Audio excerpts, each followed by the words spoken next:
Hello, good evening, and welcome to the Talkin Kop. It's a member show. It's the 30. It's 9:15. We started this tonight, and the reason we're doing it tonight is because I couldn't get it done this morning. So I'm trying to keep up this thing of one show per day at least. Phil has decided to join me because he wants to talk about Jota, that fella from Feyenoord who might be the new manager. The derby is his newest world record, and putting new duvet covers on duvets. I think that's yeah. So 30 minutes, no fucking about. As we say here, we are on 46 seconds. I will be watching it intently, and if our mid-sentence come 30 minutes, tough. We're out of here. Yeah. Out of here. So let me start, Phil. Can I just wish somebody a happy birthday? Yes, you. No, that was me yesterday. Eamon Dunphy on his 80th birthday. Is it Eamon Dunphy's 80th birthday today? Yeah. Hold on. I might have something there for Eamon. Hold on a sec. I do. We're in showbiz, baby. Yes, there we go. The only piece of audio I have saved to this piece of software is Eamon Dunphy saying that. Everything else is like a triangle and an applause, and they're all built into the software when you get it. He's the only man I've made an effort for to get some audio, and I think he deserves it. Happy birthday, Eamon Dunphy, 80. What a man. I did send you a link. A YouTube link last week of Eamon Dunphy absolutely ripping people apart in the late 90s. I was in bits. Vincent Brown and him were just like, that's just him and Vincent Brown absolutely ripping the head of the Table Tennis Association and Dermot Morgan apart on a show. If anyone wants it, I'll drop it into the members chat later if you want it. If you don't, you don't. Plenty of people in here. Hit like if you're in here so we know you're here. But Dan is here, Rod's here, Avo is here, Megan is here, Tom. Who else did I see? Megan, did I mention Megan? O'Shane, Dylan, Avo, there's loads in there. So if you're in, hit like and we know you're there. So Phil, I want to start off with let's go with the managerial situation at Liverpool. Jurgen Klopp has 5 games to go. Arsenal are currently 3-0 up against Chelsea, so that's that one of their games out of the way. But the managerial stuff seems to be nearly taken over the season. It's annoyed me immensely. I'm of the opinion, lads, we've 5 games to play here. Who gives a bollocks? But over the last 24 hours, because people keep asking me, I said, right, we'll talk about it for a minute. But over the last 24 hours, it's basically, this Amorim fella, it mightn't be happening. He's demanding 10 million after tax a year to manage Liverpool. He's flying into London to discuss something with West Ham. It looks unlikely, it's being reported. Then today, it's Arne Slot from Feyenoord who is being linked. Paul Joyce has come out to say that Liverpool are big admirers of Arne Slot. But Phil, aside from the bit where I go, listen, we've 5 games to go, it'll all work itself out from early June onwards. I've kind of come to the opinion that no matter who this is going to be after Alonso, in fairness, you're never going to get everyone happy here. You're not. It's like, no, when I saw that, I thought like that was a surname. Arne Slot. Right? Yeah. But then I just kept thinking. 2 names. Then I was just thinking that's the Goonies. I said I can't deal with it. And then I saw a picture of him and I was like, no, we can't be having that. He looks like, now to his credit, he's a better looking version of the fella from the Goonies. But like Arne Slot, you can just see the headlines all over the shop, right? And you can see pictures of him being torn from himself into Slot out of the Goonies and everything. And look, I said this to you ages ago. Whoever's the next man is not going to be the man. It's the man after the man who's the man ultimately, right? And you don't want to be the man after the man. But is the pressure on Liverpool, i.e. Michael Edwards and the lads that he's brought in, is that they can't afford for this man not to be the man because they're don't get me wrong, if the hierarchy had remained the same and Klopp leaves and say an Arne Slot comes in or an Amorim comes in, you kind of go, didn't work, we might need to do the Michael Edwards thing down the road with a new fella, you know what I mean, and it's all fresh and more leeway. But like it feels to me like Michael Edwards and the lads are like their head is on the chopping block early doors here. Do you think he's going to walk into the interview and go, "Hey, you guys"? Yeah, well, that's what Cantor reckons. Avo says, "Gab, it looks like a cat just walked into here." That's a dog. That's a dog. He's the star of the show now. He just sits over my shoulder there on the sofa every single night. Look, did you not think though? Like to your point, right? You were annoyed about the chat and that stuff. I'm a bit sort of, I don't know. There's always the novelty of the new, and I think the league is gone. So it's like this is the sort of shiny thing that you're sort of looking at going, "It's been great." Do you know what? Right? Can I be straight about this? Right? There's a part of me that wonders how detached Edwards and Hughes are from the whole sort of run-in, because it really has nothing to do with them. Do you know what I mean? Yeah. So, and Hughes technically doesn't start till June the 1st. If we win the league, if we don't win the league, Edwards hasn't been here for 18 months, so has really nothing to do with him. If you look at the team that's being built this time around, I would say Michael Edwards and Hughes are probably looking at June the 1st as their starting date for Liverpool. Yeah. I'm sure Edwards is in and around the place now, but they're looking at June the 1st. New start June the 1st. I know, and this is from my point of view. So you've got a sort of competition between two camps, and I don't mean it in the classic sense. It's just that you've got one set of lads who are being diligent. Remember, I said to you, if Edwards comes back and we have a sporting director, it's all lined up. It looks great, right? If this Arne Slot lad now is suddenly the favourite and has come out of left field, because that's what generally happens. And I remember reading that Athletic article that said he was the best fit. If you actually went with pure statistical fit to what Klopp does, he was the best fit that they had out there. Forget Ruben Amorim. I'm even talking about setup and structure and the way the teams play and everything like this. It doesn't surprise me, and it just sounds very Michael Edwards. Yeah, well, the rumor going around is that Edwards is going to look for what was the word he used? Basically, they're not going to go for popularity. They're not going to look to be popular when they make this appointment. They're going to look to be smart when they make this appointment. Yep. And, this Arne Slot stuff's come out today, and it's straight away people are going, most times in Europe, a team has won the ball back in the opposition half, Feyenoord or forced, Liverpool are second. Most times they come back from losing positions, Feyenoord or forced, Liverpool are second. But that thing blew me away, because I'm kind of going, lads, Liverpool as a fan base are fucking horrendous at dealing with being in losing positions. You know what I mean? Yeah. Like, as soon as things went a bit hits up 2 weeks ago or in the last week, it's like, we keep going behind. So that stat is like, if you're going to put a manager in on that stat, you're kind of going, teams are constantly going behind. It's not what we need. The sort of way. But it's for me, when I look at it, like, people are going, and I've seen people say today, look, why are you so, not me, but why are people so invested in Ruben Amorim? But when this Arne Slot guy comes along, it's like, oh, what the fuck? For me, I'm going to, hand on heart, Phil, I've never seen either of these guys manage a game of football, right? I've never seen a game of football. I was up till 3 o'clock in the morning because I got a tip off, and I went on through every single game that Slot's ever managed. Yeah, but no, honestly, I even got tape of his under sevens. I can't remember the last time I've seen Feyenoord play, and I can't remember the last time I've seen Sporting Lisbon play, and I doubt either of them were managers of those clubs when I see them play. So I know nothing about them. The only thing I can reference is they're two guys doing quite well in what I would consider average leagues around Europe, right? That's all I have, right? And you can, people were really in on Amorim after Alonso. Now it's kind of Slot. What's going on? Is it because people feel like it's gone from Alonso to Amorim, now it's Slot, and if another name comes in, regardless of who it is, they're kind of going, this is the fourth fella we've gone after, like, he can't be as good. Do you know what I mean? Whereas if Slot was on top of the list early doors, we'd be good. No matter what happens, right? No matter what happens, there'll be a vocal segment of the brigade that will just moan, because that's what they do. No matter what they do. They wanted Michael Edwards, he came in, and suddenly he doesn't want Xabi Alonso or Ruben Amorim, and they're saying, he's brutal, get him out. That's a disgrace. When there was talk of Gary O'Neill getting an interview, people were going bananas. And I was there going, do you know what I actually thought about that one? I wonder, are they talking to him as an assistant or a coach? He hasn't been interviewed.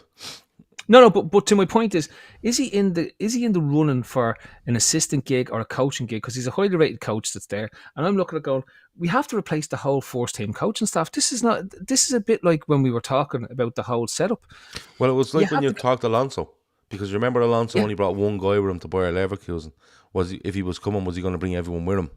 You know what I mean? But would you presume Arne Slot or Ruben Amorim are going to bring their staff with them from these clubs? I'd say but that's to presume that these lads don't know anything about the other coaches that are out there. Most of them are in a relatively small circle at the top end of the game, and they're engaged in various different coaching projects and coaching meetups and stuff like that, and they get to know each other as they share sort of notes and all that type of stuff. You often see a fellow come in and bring a relatively up and coming or a new coach who wouldn't necessarily get the look in at a big club, but brings him in, it gives him a year or two, then he gets a bigger job somewhere else, which lets them to play a platform. Like if Gary O'Neill's jobs are Bournemouth and Brentford and those likes of jobs, Swansea's or whatever it is, he needs the leg up to get into a bigger club or a bigger leg up or a Celtic job or you know what I mean, like that type of thing.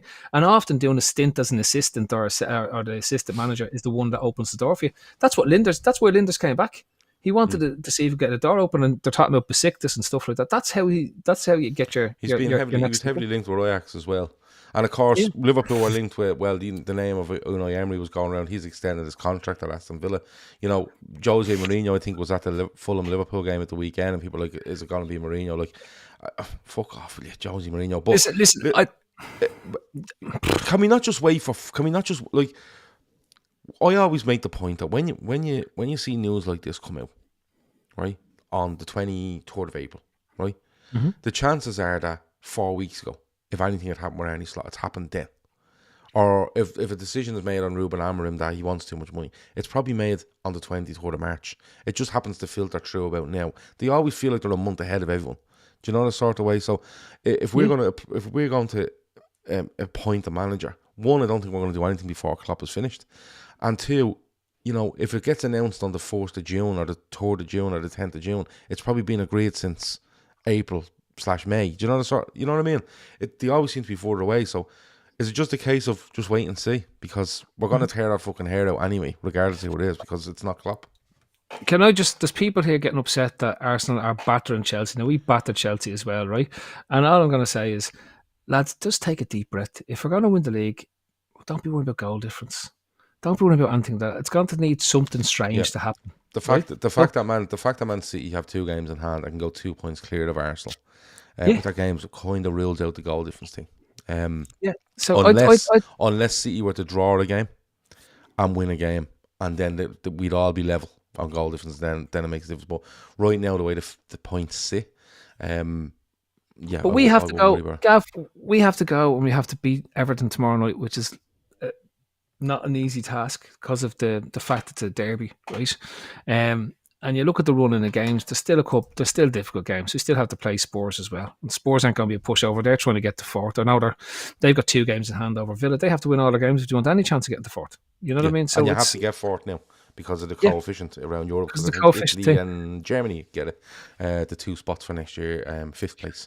Anyway, look, leave the manager stuff aside. Arne Slot, Ruben Amorim, they're all in the mix at the minute. You know, I've seen someone mentioned Gary O'Neill getting an interview. I highly doubt he got an interview.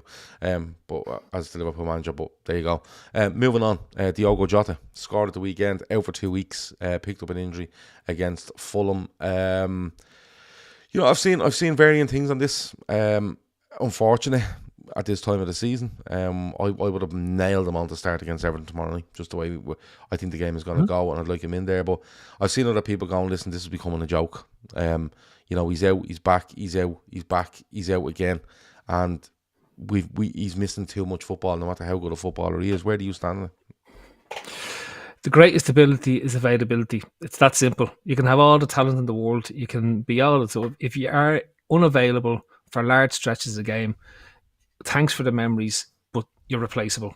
And in my mind, I think and I've been in here, I've said I love Jota for what he does, right? But if he's only playing, if it's a Thiago, if he's averaging 20 to 25 games a season, then there's no point.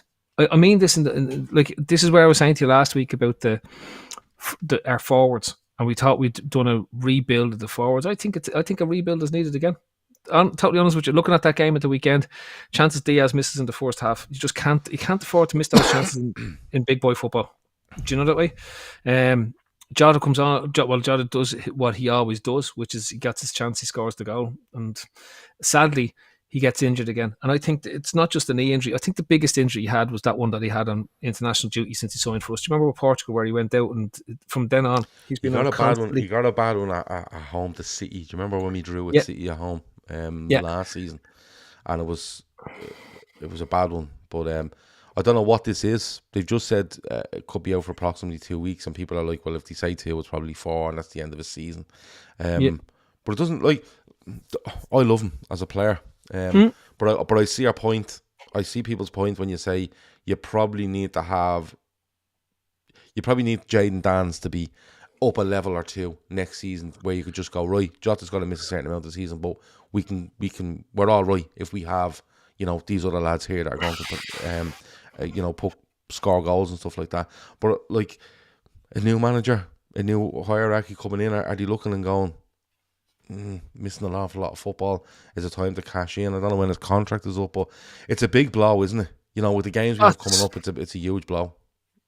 Like, you would have wanted him there against Everton because you need somebody who's clinical outside of Mo, right? And I know everyone's getting on Mo's back, but he's still the only one that's regularly sticking up the goals in terms of what's there. But and Jota, you feel that if he gets a chance, he's going to score. I'd be totally honest with you. Like, it's a hip injury, by the way, says Mad Apple. The hip injury's not good. They're ones that can just linger. Well, I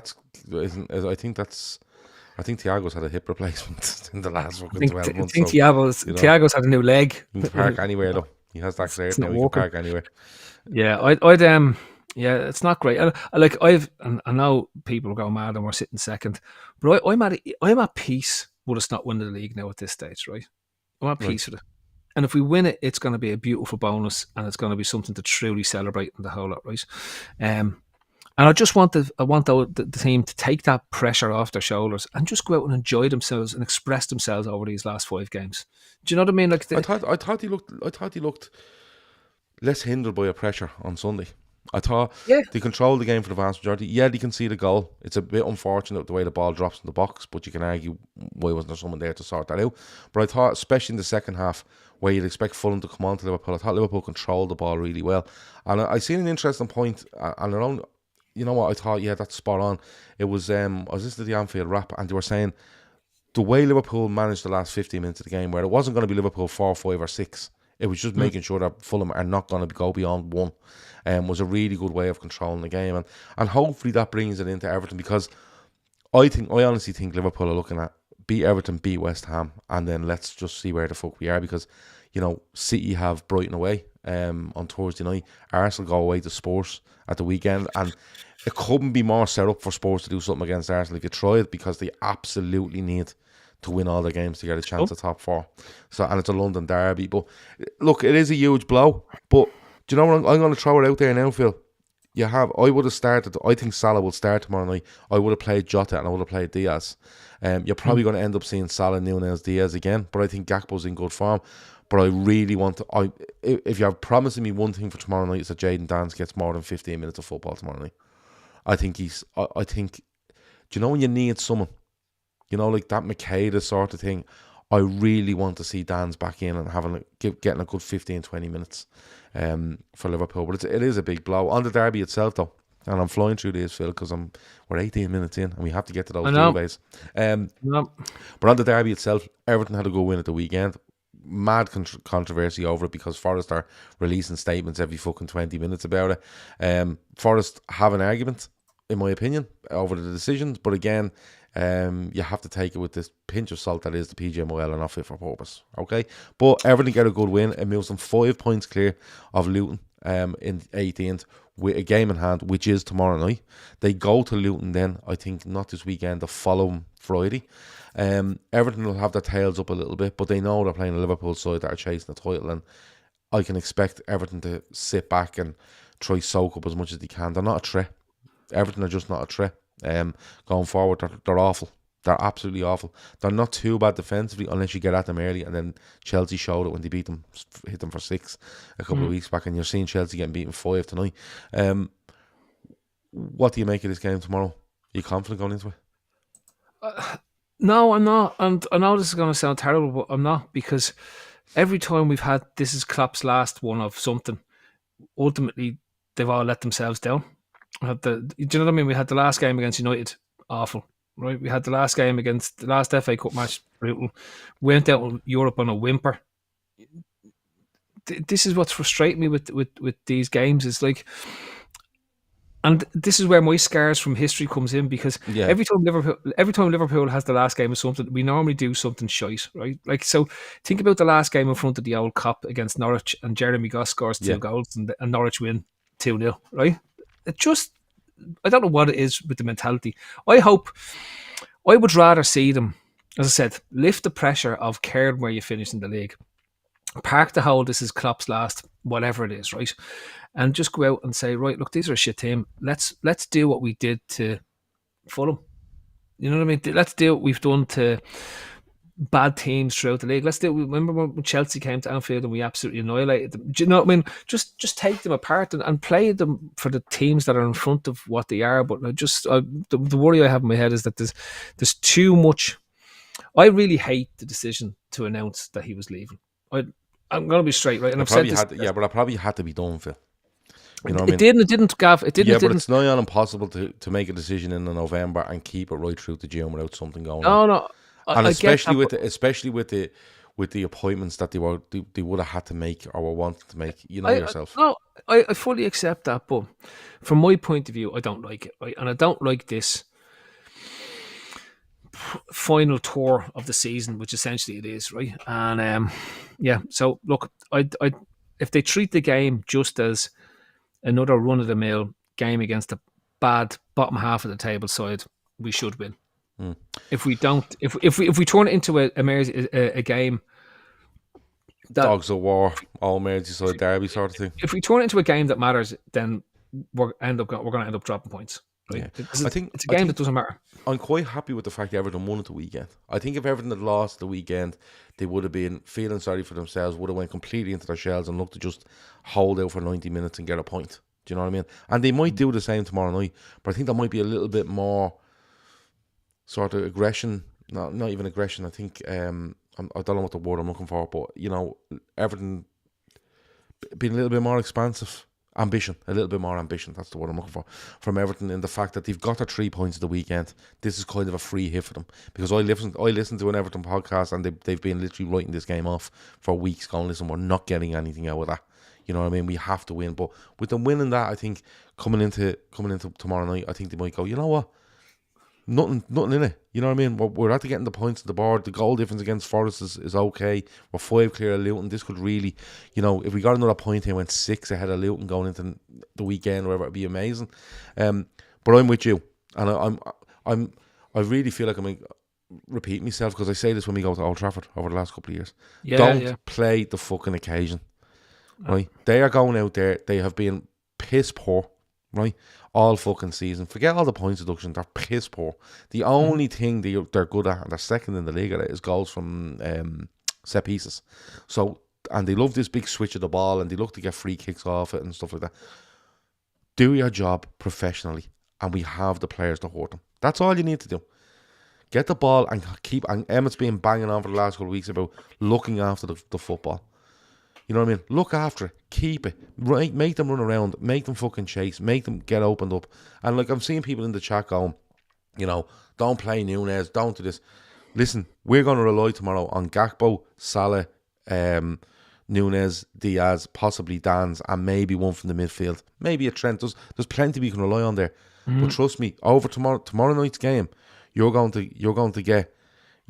see all of our 5 attackers on the pitch at some stage, and looking for them to make a difference, and let's hope they do. I've got to say now, I'd be inclined to leave Diaz out of the team, play Nunez off the left straight up, and play Gakpo through the centre and Salah from the right. And just, if you're going to let lads go mad, I actually think Gakpo has a bad rep, right? And I think he's probably been one of our better players. He's been out of form for a bit, but I will say in the last 4 or 5 games he's looked really good. But a lot of the time he's been played off the left. And that's where he likes to play. So we might do something along the lines of Gakpo, Nunez, Salah. Or he won't bring Salah back in, and he go Gakpo, Nunez, Diaz on the right. Diaz started. You can't start Diaz because he hasn't got. He offers no real threat. So you gotta go with the players that are likely to score goals, and he's not likely to score goals for us. Yeah, but I think over look, whoever he starts. But I'm looking towards the bench as well, and I'm saying, right, say you start Salah. You start fucking Nunez, and you start Diaz, or you start whoever it is, you're going to be left with Dan's and another on the bench. And we might need them to come on to grab us a winner. We might need to come on to hold the ball up. We might need to come on and just seal it for us, stretch Everton if they're kind of pushing us. So everyone's in it. Do you know what I mean? Everyone's in it, and everyone, really needs to put this in. And I know where you're going with the whole final tour and all this sort of shit, and yeah, I get that point, but Liverpool just need to stop playing occasions now and stop playing the occasion that is the Klopp leaving thing. Just go and fucking win the game. No, you're right with the occasion. When we went to Old Trafford and made those wins look easy, is when we weren't playing United as a occasion. We just we just play their game. Crap. Yeah. We play their game, and what happens when you play your game and play it right? They can't stay with you.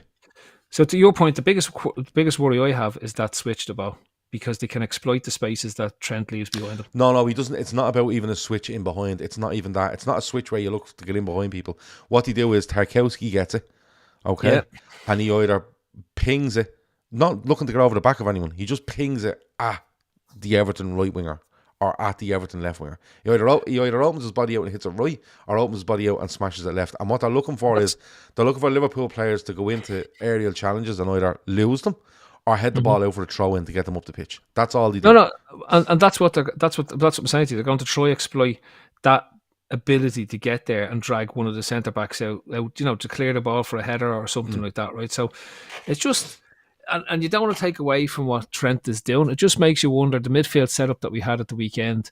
I think there's a big focus on that midfield setup because there was a bit more legs in there, a bit more sort of. You like McAllister to able to get his foot on the ball. I actually like McAllister high up the pitch. I don't want to see him anywhere near playing at the bottom of the midfield unless we have to, unless it's through injuries or whatever, you know what I mean? And for that reason, Endo has to start, because Endo is the one that naturally can fill the little holes that are left by Trent when he vacates, where he's in there. But again, and he's very comfortable doing it. But again, when you look at the midfield, if you go, say, Endo, McAllister, Szoboszlai, or an Elliott, or a Jones, or a fucking Gravenberch, there's loads there, but there's lads on the bench. Do you know what I mean? Yeah, you might need, and it's like we over obsess about starting 11s, right? I think any starting 11 we put out tomorrow has the ability to hold the ball, look after it, play our game to a high level, and if you play that game to a high level, Everton simply don't live with you. So it's all about the starting 11 going up and setting the foundation for how intense we're going to be, how we're going to look after the ball, how we're going to keep our levels up high, and then the guys off the bench, would it be forwards or midfielders or defenders come on and do the job. My only nervousness is that defensive cover. Like, we've really only got one fella who plays in midfield that naturally is that defensive head, right? The rest of them, I've got you. But what I liked about him is that he's calm. And in these type of games where Everton are going to just try to kick the legs off you to get a reaction out of it, and which is what they did, what Sean Dyche will get them to do as well. That's what you need. That little bit of guile, little bit of nous, little bit of calmness, right? Little bit of not giving a damn that this is Everton, because I know who's Everton. It means nothing to me, and that's where it's good. So yeah, I think that's it.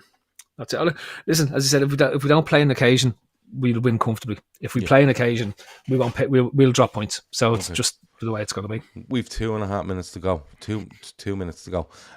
So I want to mention our fundraisers in the description. They are there. They're for fans supporting field banks and the Lighthouse. The link is in the description for that if you can donate. The Fields Quest one is in there as well. That's for the Laura Lynn Hospice. The link is in there if you want to donate. And if you have a $5, split it between the two of us. If you have a tenner, split it between the two of us. Football prizes, latest prizes up there as well. It's a Darwin Núñez signed and framed jersey. There's also 16 instant prizes, including jerseys from the likes of I know Gakpo's in there, Heskey's in there. There's other stuff.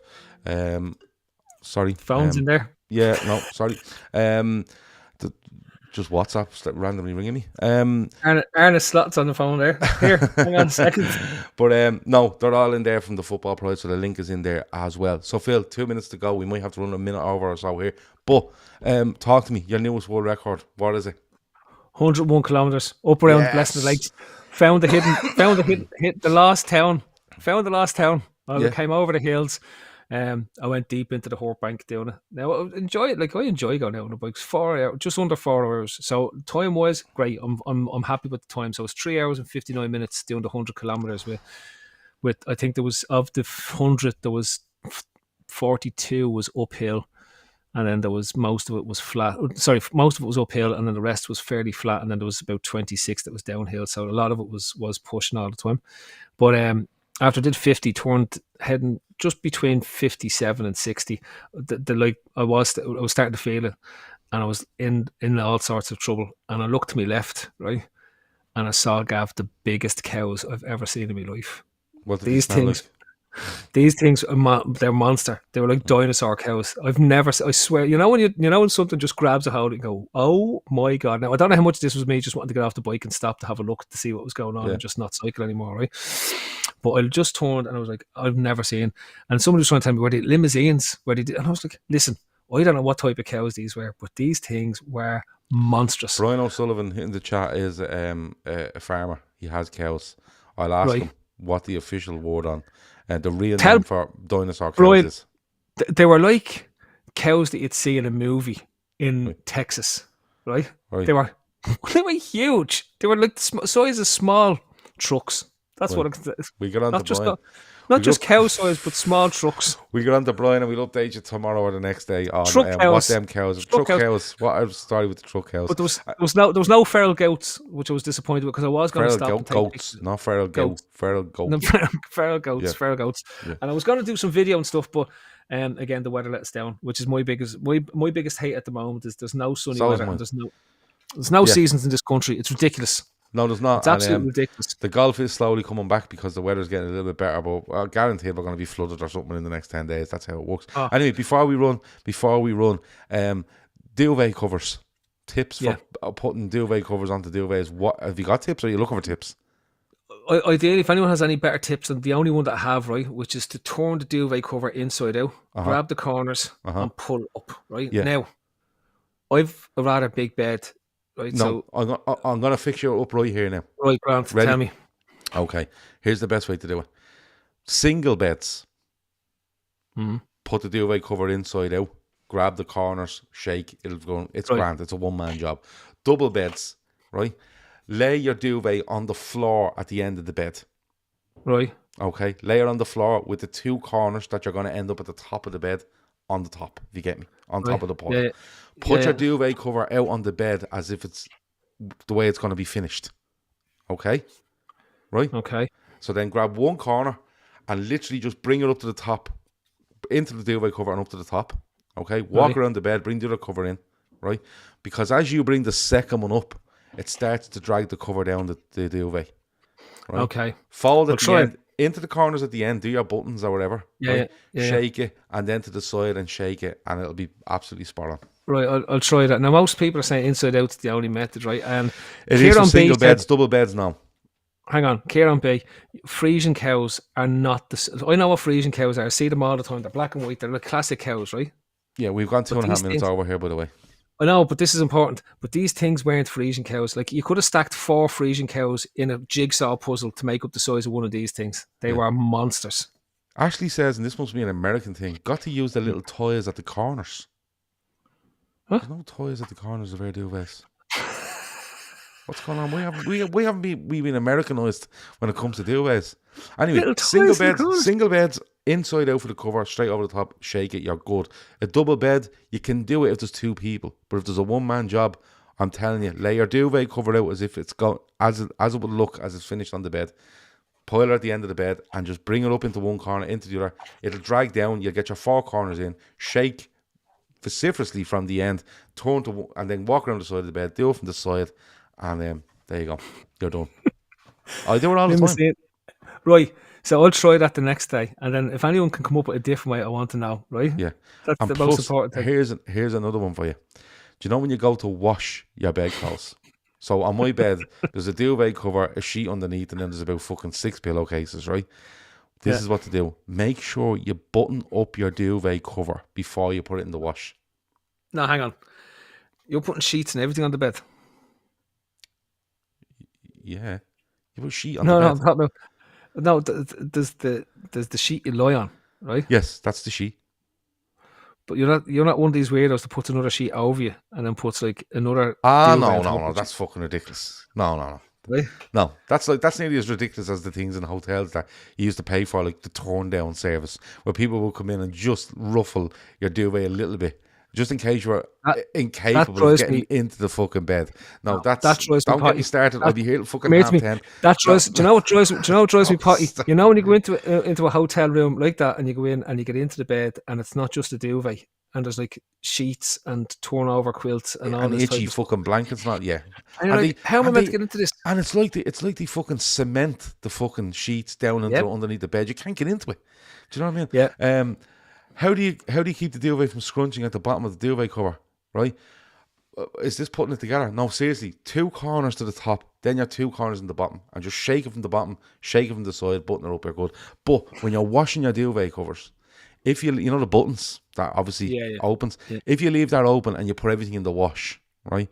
When it comes out, you end up standing in your kitchen with the whole duvet over your head while you're trying to find the 6 pillowcases, right? It's soaking wet, right? And you're like, where the fuck is this, right? And you know there's weight in it when you pick it up, but you can't find it because they're the same colour as the duvet cover, the pillows are, and you're fucking having a breakdown, right? And this is, I've heard this from a friend, right? But it's definitely me. So what I do now is when I pick up the duvets to wash them, right? She'll say to me, throw a wash on, throw the bedclothes in, and I go, grand. So I go up and I grab air bedclothes, the 3 bedrooms, right? And I immediately button everything up at the bottom. And then I know when they come out, nothing's getting into the bastards. So there you go. Do you not think that this could be an Olympic sport? Yeah, in the World Games, not Olympics. No, I think in the actual Olympics. Could you imagine Olympic bed making? Like, think about it. They put it in mad sports. I think it could be in terms of, but I think Olympic bed making could be in the Olympic Games. I think it is. Can I just say, just a tip for anyone that's out there, and I like giving tips that's there, right? If you have sports clothes, and I'll finish on this, right? Right. Because I do, obviously I use... Please do, I have to walk the dog. Yeah, because I was running stuff again today on top of it, so my legs are in bits at the moment. Right? But you have sports clothes. Do not use fabric softener. On your life, do not use fabric softener on your sports clothes, right? Because you know what happens to them? The bang off them is absolutely horrific after about 3 to 4 washes that's on them, right? And they actually encourage bad smells out of them. So, tip for you, right? Use non-bio, just non-bio, but only use half the amount you're meant to use in the washing machine. Turn it down to 30 degrees to help the environment, and it does work, right? They'll come out sparkly new and they'll last longer, and you won't get an awful bang off them after about 3 or 4 months. There you go. Plus, here's another tip for you. So I wear an awful lot of golf stuff, right? Yep. So the likes of Puma, FootJoy, all these tops, right? You trying to get sponsorship, are you? Right? No. Like, but what I'm saying is, right, don't put them in the tumble dryer. Do not under any circumstances put them in the tumble dryer. When you're taking your clothes, if you've any of those sort of tops that are kind of that nylon-y, whatever they are, right, literally hang them on the chair in the kitchen while you're using your tumble dryer or whatever it is, because them tops shrink like fucking that. And what happens is that nylon starts to ball up. You know, get all the balls and they start to rip threads and everything out of them. So there you go. Let me see. Phil needs to see the Skipping Stones Championship I put on Telegram the other day. Says Avo. There's a stone skipping championship, Phil. Avo, I have one to match it. I don't know if I thought I sent it to you, Gav. The real life Hot Wheels. You may have. I'll have to look back. But I'll get you the one from Avo and I'll send it to you. You do, and then if you want, send me the Hot Wheels and I'll get Avo to send me the. Do you remember the Hot Wheels that you used to get as a kid, where you send the 2 cars off down the track and they do a loop to loop? My young fella has them. Yeah. This is real people in cars going down a track, doing a loop the loop, and coming out the far side of it in a race. Genuinely. Okay. Will you send that to me? I'll get the one off Avo. I will. We've done a deal. Anyway, today is Tuesday. Tomorrow is Wednesday. Everton against Liverpool tomorrow. We will have, I think it's Matt, Chris, and Ashley doing the post-match reaction after Everton against Liverpool. Kev won't be there. He's off in Spain drinking, which fair play to him. He's entitled to do. So they will be back with that tomorrow. That's your show tomorrow. We should have something Thursday. We should have something Friday. We definitely have stuff on Saturday. And we'll definitely have something on Sunday. Hit like, let us know, leave comments, all that sort of stuff. Thanks a million. I'm back on Monday. He's back on Monday. Thanks a million for your continued support with the membership stuff. And we let you go. Enjoy the rest of your Tuesday. Thanks, Phil. Good luck. Hit the ball. Hit the